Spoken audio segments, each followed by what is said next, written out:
Legends tell of a vast underground world and the countless treasures that lie in store for worthy adventurers.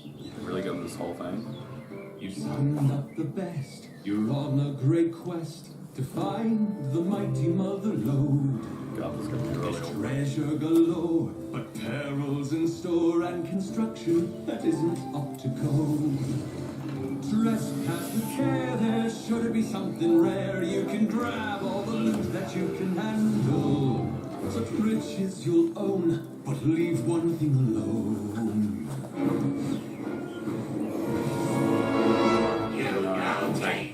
He did it! He did it! Yes! After 20 takes, he did it! The badgering worked! I am king of the world! I got things to sing on camera!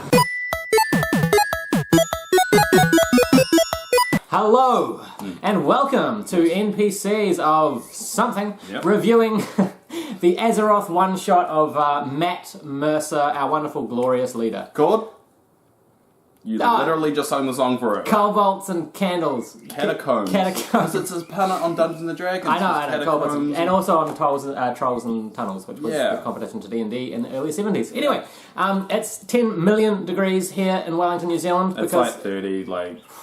That's Celsius, by the way. Yeah, I think that's like really cold. Metric system, come on guys. Imperial does not make sense. Anyway, oh yeah, just alienate half an audience, country. just saying the metrics don't mean anything. Welcome. We're gonna do this quick because I'm melting, man. It's right in the middle of summer here in New Zealand, and we're just dying. And as normal, I'll probably just be annoying and not make it quick for him. So just like our love lives, not with each other. No. All right. So yes, this was a very awesome combination. If you guys don't know, if you can't tell by the shirt, we're both big Warcraft players. Oliver's even put off editing our show to play Warcraft. Stuck on a quest. It was a great quest. It took you 2 hours. It took me an entire day. I've been working on it the whole day.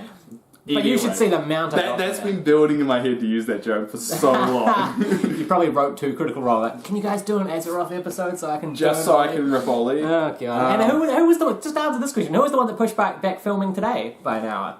Because I haven't watched it yet. It's different. Like I haven't watched it.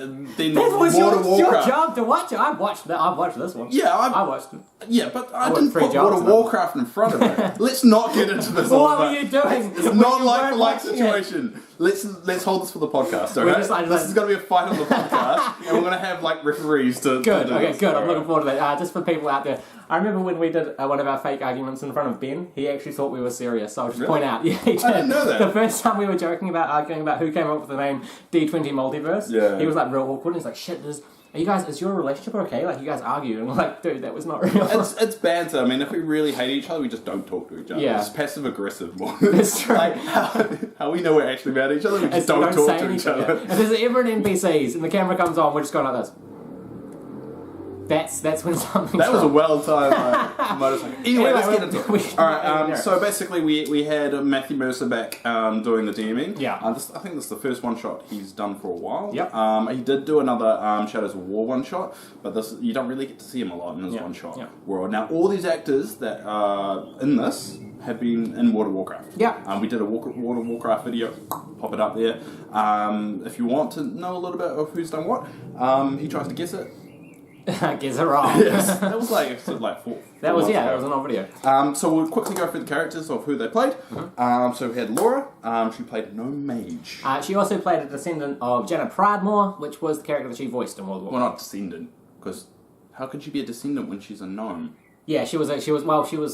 Do you know how genetics work? And plus, Jaina is still alive at this time because it takes place during Legion. Yeah, I know, with Argus and everything. So what is Laura's character like an offspring of Arthas and Jaina? And it just turns out to be a gnome. Yeah, that makes perfect sense, right? She's a fan. She's a fan of Jaina. Right, that's right. Descendant. I was distracted when I was watching the video. Descendant.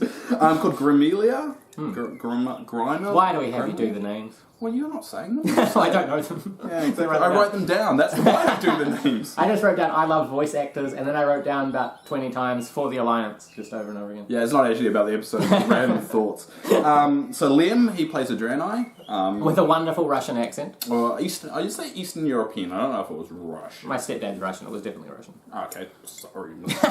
Didn't realise you're an expert. Called Quazarat Toes? Yeah, sure. Quazarat Toes, yeah. He was a fighter. He did say he was a fighter at the beginning of it, but you can kind of work it out as the episode goes along. So yeah, he does play a very Russian-esque character, which, just for you know, for the next campaign of Critical Role, that's Wild Mod is actually heavily influenced by Eastern European culture. So we could be hearing that kind of accent again just a little bit. I also quite like that he was playing something very different from Vax. Yes. He's burly, huff and tough. I think it was his kind of will to play something similar to Grog. And I like how he had that sword that he tried to run away, but as he does. Yeah, he has to make a whiz save. That comes out in the end. Yeah. Taliesin, he played a dwarf priest. Called Bundle. Yeah, so the healer. The healer. This party's very kind of normal World of Warcraft kind of party maker. Yep. Had Travis as the human palador. Lokor. Lolor. Lolor. Lolor? Lolor. Yeah. Says he's handsome. I put him in handsome. Yeah. And Jennifer Hale, who's a guest appearance in this one, who more infamously plays female shepherd in Mass Effect. She played a night elf rogue called Irwin. I should know how to say that because it's pronounced the same way as on Lord of the Rings. Well, Arwen. Arwen. Yeah, that's it. Arwen. I don't know how to spell it, but I wrote down Arwen. You know who she is in Lord of the Rings? Yeah. The Elven quick chick who falls in love with Aragorn and then gives him the heart of the Everstar. And ends up with Faramir, like a watered-down version of Aragorn. I've actually, on the way from eBay, I've got a replica of her Everstar necklace, Evenstar necklace, that's going to be an object for our games. Yeah. Anyway, so that's the crew. That's who we're playing with. It's classical Azeroth. Now, Matt, thank you so much for coming back. I actually felt like he'd adapted his style into the slightly more cartoony is not the right word, but slightly more bubbly. Yeah, kind of atmosphere that is World of Warcraft. And more positive, kind of not positive, because they do take some evil turns in this. But yeah, it's like a more light-hearted version. Absolutely, yeah. Which actually is a real testament to Matt, just to be able to match the style of DMing to the game and the format that he's DMing himself. I know, it's so hot. I'm pouring with sweat. So just to give you a setting, if you're a World of Warcraft fan, it actually takes place during Legion while everyone is on Argus. All the mightiest heroes of Azeroth have gone to Argus to fight the Burning Legion. Yeah, to get rid of the Legion forever. And then you have these guys who are just hanging out in a tavern, hoping to be adventurers someday. So basically, they've been kind of trying to get odd jobs. They head south and end up at Lakeshire, which is in the Red Ridge Mountains. I'll put a little image of that. I will actually fly to that city and take this image that you're seeing right there. Nice. I can't believe I just said that. I can put a stock one. I will actually do it. Cool. You should go have a pet battle there. They're quite low level in Red Ridge. If we were on the same server, we could have a pet battle together, but you decide not to be on my server, so whatever. Shadow, I created my character way before I met you. Shadow Song, my main. Yeah, but you're not on Shadow Song anymore. I am. Oh. I've got my alts on Dalaran. Whatever. Anyway, they end up in a tavern. This is going to be like 90% we basically just start talking about the episode and say, screw you. Anyway. Now, there was a lot of combat in this episode, so we'll do a bit more of the review and a bit less of the recap, just because it's not really that fun to watch us recap a battle. Yeah, so we'll quickly go through it. So they arrive at an inn that's in Lakeshire. Yep. They meet a guy called, Wendell? Yeah, Wendell the bartender introduces himself, and essentially they get their quest here. Breadcrumb quest, probably. Basically, he wants to be a candle maker, and he's got no candles anymore. Yeah, got stolen. So he needs a party of low-level adventurers to find his wax. To impress his dad. Yeah, which was kind of nice. It's a classic one, but his dad never was impressed. My dad's never impressed by me. I didn't have a dad growing up. I just pretended that Homer Simpson was my father. What's worse, having a shitty dad or no dad? Probably having a shitty dad. Because I got to pretend like my dad was Homer Simpson. I guess that's something. Getting real here on NPC. Yeah, it's getting real right now. we basically head off on this quest and first of all we go to the shed. Yeah. And find out how it's been robbed, and kind of that's how we start the trail of trying to figure out where these guys are. So roll investigation, everyone kind of checks out the shed. Yeah, and they find out it kind of goes into the mountains. There's a little kind of bush, fake, I don't know if it's fake bush, but someone's put a bush there to kind of distract where the hole is. That goes into the mountains where the kobolds. There you go. That was close enough. Yeah. How they're running away with his candles. Yeah. So in they go. Let's go find this wax. Essentially, they travel through the cavern, deeper underground and into the mountains of Reverie. Yes. And first of all, they come across a few, not really guards, just this kind of kobolds just kind of moving things around and doing something for someone that we don't know the name of yet. Jennifer Hale's character, Arwen. God, I don't know why. I don't think it's Arwen. It's that one. Arwen, yeah. Eowyn. But Eowyn. I think it's Eowyn, because Arwen is the elf in Lord of the Rings. Yeah. Eowyn. I've got Awen. That's how. Awen, maybe. That's how it was spelled. These are all things that we should know here on NPCs, but we're just bad at pronouncing them. Yeah. I mean, we've got them written down. See? Yeah. Got it written. I can't show you mine because it's on a computer monitor over there, but just imagine. Just imagine we got it right. Anyway, she kind of just goes ahead and just starts stealthily killing them off, and then a battle takes place. Yep, roll initiative under the mountains. Now, was this her first time playing D&D? Right? It sounds like. Yeah, it did definitely seem like that. And she had Liam right next to her, kind of. God, it's hot in here. Liam next to her, giving advice on how to roll and add the modifiers and all that kind of stuff. Anyway, battle ensued. It kind of makes sense that we're doing a episode involving explosions and heat. Yeah. Where we're like while we're dying of heat. See, I need to open the windows over that. Anyway, a lot of explosions happen. They get the battle and kind of just take all of them out, and they manage to capture one. Yes, they keep one alive so they can question. Classic. Sorry, excuse me. They keep one alive. Classic D&D style. Now, after the battle, Laura kind of goes, "Oh wait, and she was like, I had mage armor. I could have given us a +2. Hindsight. And then Percy's like, I had healing spells that could have been useful as well. Yeah, it just shows you like they played the class for so long they don't know anything about the other classes. But the kobold they do capture, which I did write his name, Reeks. Yeah, Reeks. Yeah. And Matt's voice on this was amazing. They basically capture and find out he is owned. He's his king. Tongue waggle.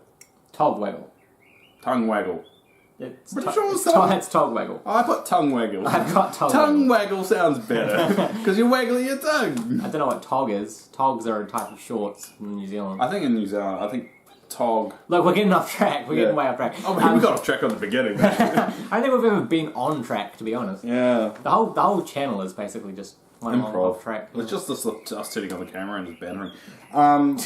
Anyway, and you're watching it. I mean. I put the Draenei go savage. I think at this point he was just shopping things. Well, he was snapping fingers and he was intimidating the crap out of this because kobold. he's got this sword. Yeah. Which he has to roll to see whether he runs away or not. Basically, if he goes Leroy Jenkins or not. And he has to roll it every time. So sometimes he runs away and sometimes he doesn't. Yeah, so he's got a whiz save to make every time he kind of does something like that. Now, I thought Laura gets a companion. Yeah, Laura actually was the one that wanted to kill the kobold straight off. She's playing quite a different character to Vex. In this, her voice an innocent little gnome. Her voice is wonderful. It's very childlike and full of wonder. She loved playing it, you could tell. Yeah. You could tell with their happiness. But anyway, they find out the kobolds are making tunnels underneath the mountains to quote-unquote People Town, which they assume is where they came from in Red Ridge. Basically, I'm thinking of doing a big secret invasion of Azeroth. And it's just this big conspiracy. Like, next expansion pack is just about kobolds. Yeah. Battle for Azeroth, in brackets, and some wags. Yeah. But they head, kind of go a bit deeper once they've got this companion. Yeah. They find some mushroom kind of traps. I put a little, trap puzzle kind of thing. Yep. So some of the mushrooms do different things, as they find out. We also get some wonderful references to Rakanishu throughout the episode, who, for those of you who don't know, is a boss in Diablo 2, another game owned by Blizzard. In fact, pretty much the game of my generation, something I grew up playing a lot. I knew this. He had no idea who Rakanishu was. I'm not a big Diablo 2. I mean, I played it. I just wasn't heavily invested in the story. I just like killing things. I played it a lot. I played it over and over again. Essentially, when you go to the Stones of Tristram to find Deckard Cain, you come across a whole bunch of little... I know Deckard Cain. And you fight Rakanishu, who's essentially has an ice bolt. Well, no, it's an electric bolt, but on Hell and Nightmare, it also does cold damage. and I just realised Why could NPCs or Diablo? we could totally do it. No, we're not. I don't know anything about it. I'll just do it. Anyway, so we meet also in these mushrooms. We meet some trogs. Yep. Who are very, very high. On mushrooms. Yeah, they're high on mushrooms, and they decide just We don't promote drugs. just to mind mess with them. Yeah, so essentially they come up to these trogs, and again, Matt's portrayal of the trogs is classical, far out, I can't stop using that word. Classical D&D. No, I was going to say classical World of Warcraft. These characters have like cartoony big bellies and they kind of move sluggishly. It was just a wonderful... If we ever get t-shirts, it's just going to be more classic. Well, World of Warcraft Classic is coming out soon, so... Yeah. Well, it's probably 2 years away, probably. Yeah, that's true. Anyway, they find the trogs and decide that because they're a bit high on mushrooms, they will just mess with them to get away and get around. And basically they say, we're your parents. We're from the past and the future. Yeah, exactly. It was great. And also they find some the staff from the previous room, which, this is a nice little reference. It's Aelgin, basically the mother of Medivh, used to own the staff.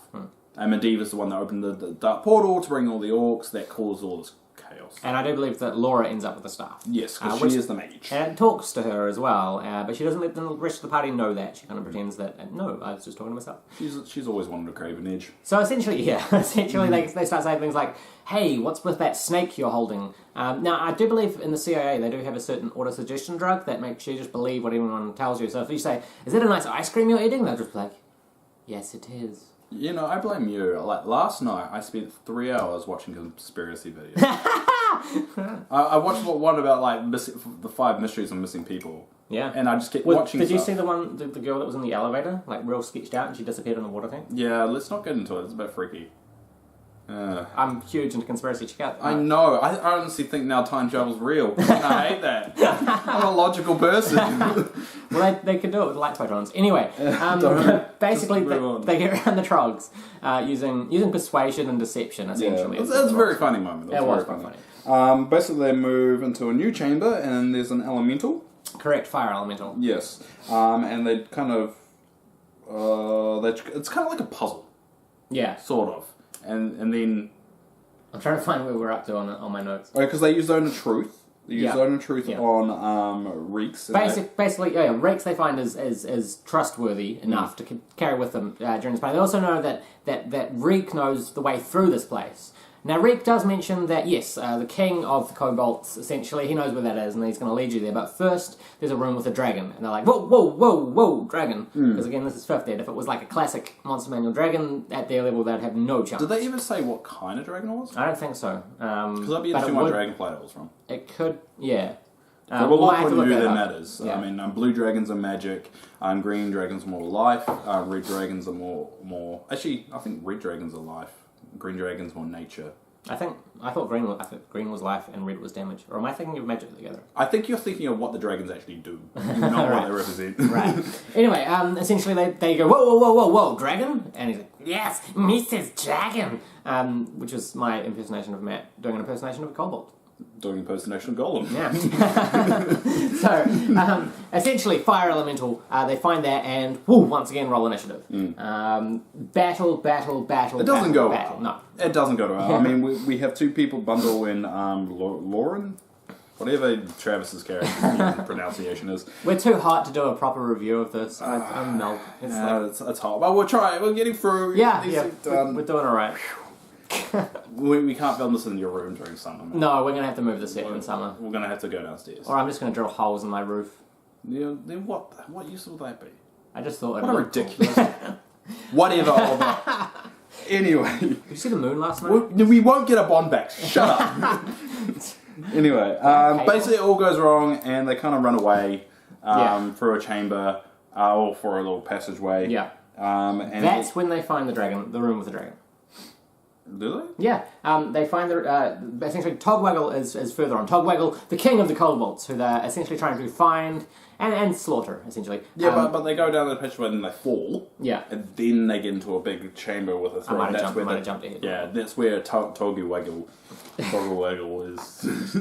And all these other kobolds as well, because they're basically guarding it. Yeah. And basically they go into like a bit of a final boss battle. Yep. So they decide to lure some of the kobolds away, kind of thing, thin out the numbers, and then kill Togwaggle.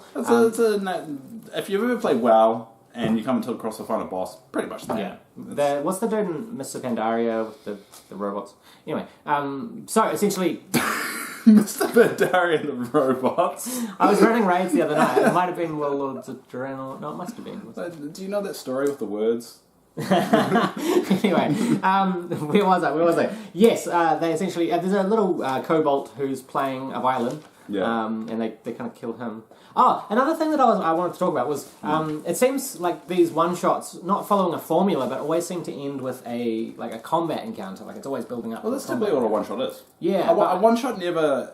it kind of does the story, the build-up, you get a skirmish here or there, then you have a final... No, but I kind of want to see someone from Vox Machina doing their one-shots break away from convention and have a less combat-driven one-shot.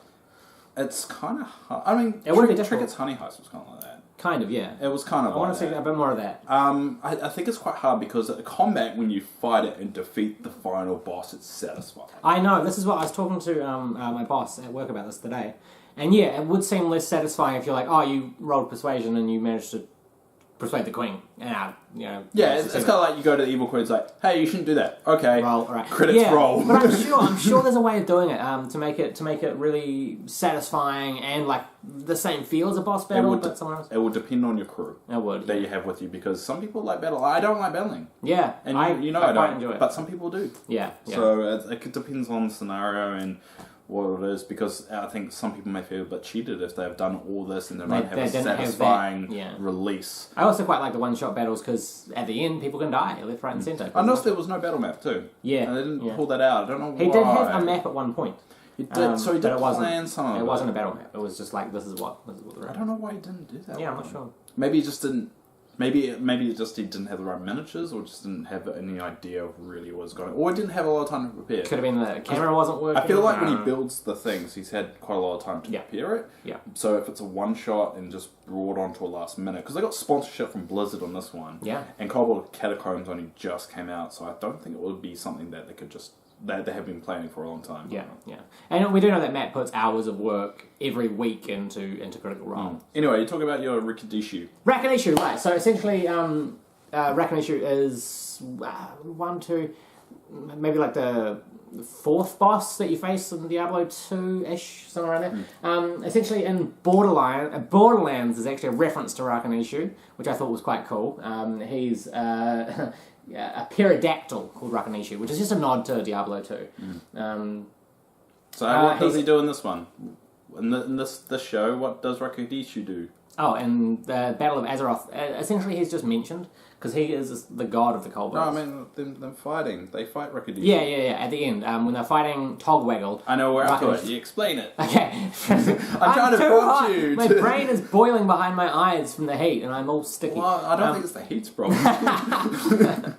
Could be the 35 cups of coffee. God, you drink too much coffee. It's good. So, that's good. Essentially, they fight Togwaggle. That's when Rakinishu comes in, and it's all part of that final battle. He's actually also referenced in Diablo 3, I do believe. So basically, they found all these candles and stuff, and they're where they're at the moment. Mounds of wax. And they come to realize you can't kill Rikidishu. Yeah. Did I say his name? Rakinishu. Rikidishu. Yeah. So they realize you can't kill him, you only can kind of really make him really small, and then he comes back up. So once they realize that, and they find it's like little water kind of tunnels or whatever, the water. Yeah. They basically just realize, get everything they can, jump into the water, and try and get the F out of there. Yeah. So they all go swimming, which it's definitely the right time of year here in New Zealand for. And essentially, they have you have to mention one character that's left behind. I was just about to. Oh. And then you interrupted me. Well, you said they're already in the water. This happened just before they hit the water. Well, this guy's going to backpedal. That's your life story. I didn't realise you got a backpedal. You just jump ahead, and I'm the one that brings you back. Because I was going to say that's my role, Oliver, to slow you down. I was going to say that, jump in the water. However. Okay, go. However. Oh, you put me off now. I can't do it. Do you even know I haven't? Yeah, I do. Vax gets left behind. Well, not Vax. Sorry, Liam's character. Which is Quasi-Toes. Quasi-Raptoes. Quasi-Raptoes. Quasi-Raptoes. Just any name. It's only going to exist in this one even episode. Like, try and say something like, okay, say Steve. Michael. I told you, you can't do it. No, I just don't like being told what to do. I'm not surprised. Anyway, sorry. Quasi-Rectos. He gets left behind.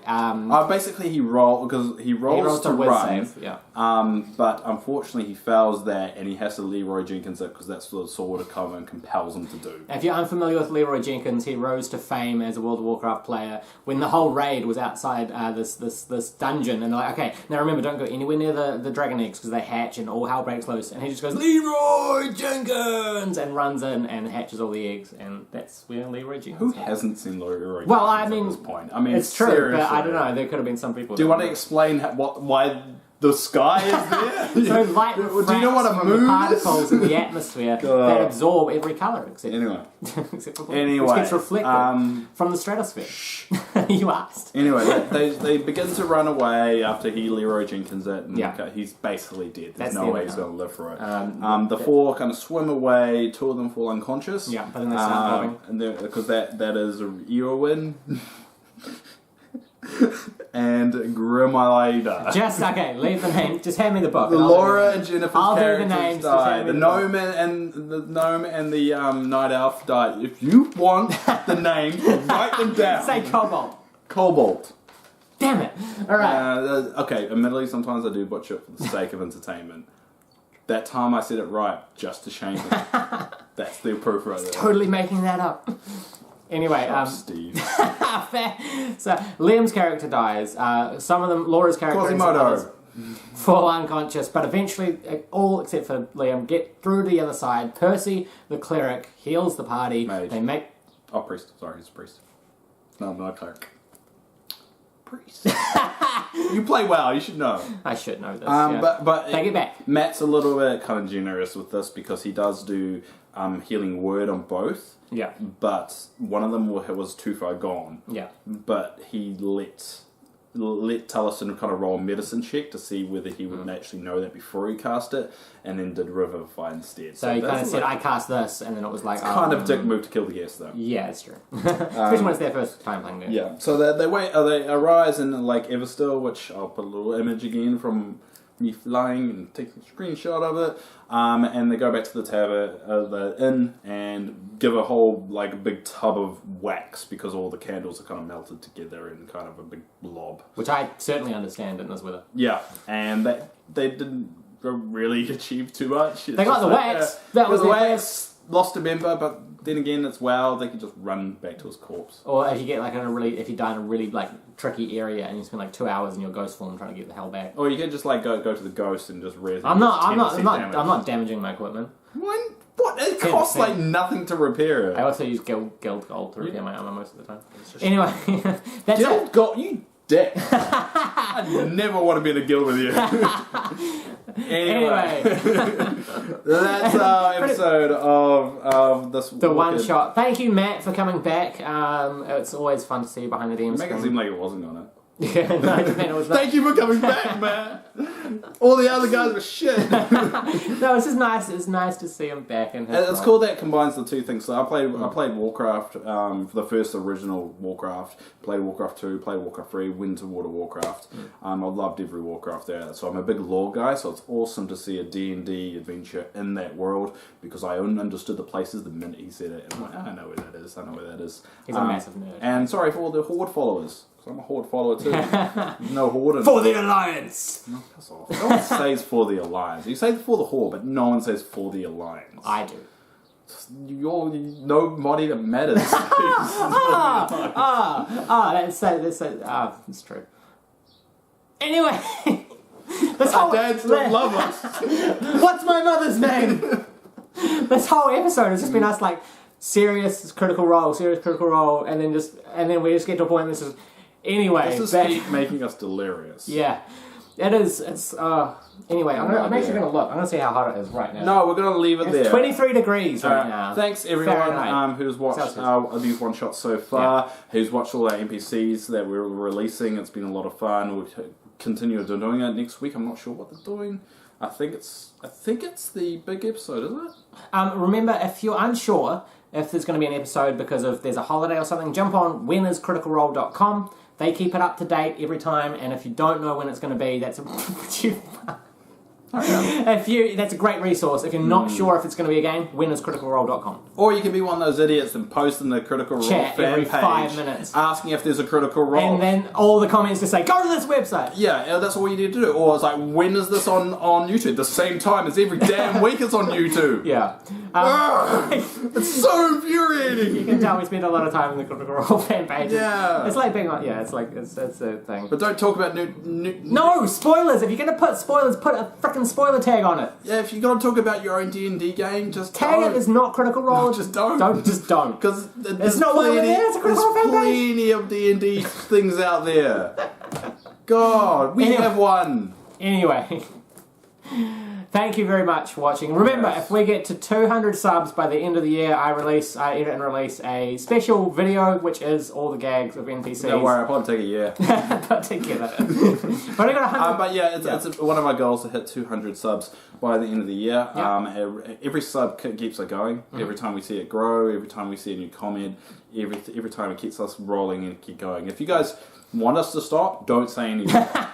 Just don't say anything. Don't watch it. Yeah. We'll get like 2 views, and then we'll eventually get sick of doing this. So we're not going to. It's like one of the first thing I do in the morning now that I've set Cortana up is I just say, "Hey Cortana, play some Nirvana," and because I've got that voice activation, and so it does. Bad joke, bro. And Bad joke. It's not a joke. This is my life. And then I jump on Facebook on my phone while still in bed. Then my emails, and then I check our YouTube page. And every time there's a new sub, it really just sets me on the right mood course for the day. I spring out of bed when there's a new sub, and it makes me happy all the time. And we keep a track of all the followers and stuff on a board. So if you want to make us really happy, subscribe.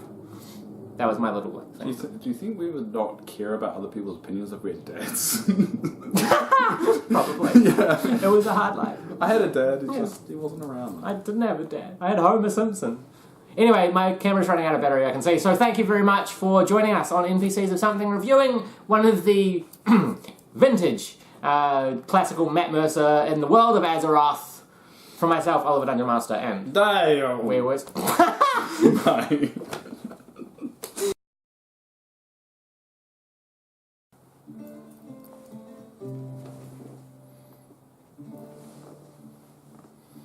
Legends tell of a vast underground world and the countless treasures that lie in store for worthy adventurers.